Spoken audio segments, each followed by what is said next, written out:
doing a little EPDM restoration here with Conklin Rapid Roof System.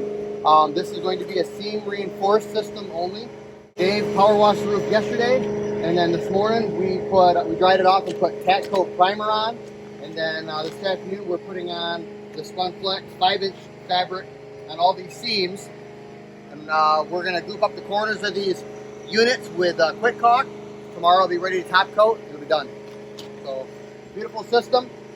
Just to kind of point out, we did a thermal test on here, and it's right around 173, 174 degrees. It's only like a 78 degree day today, partly sunny, so it's not even that hot. But this membrane is still 174 degrees.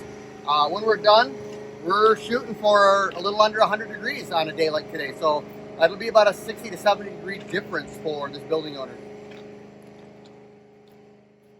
Click the link in the description below to learn how to switch to commercial full-time. Do you want to see more content that's made specifically for commercial roofers?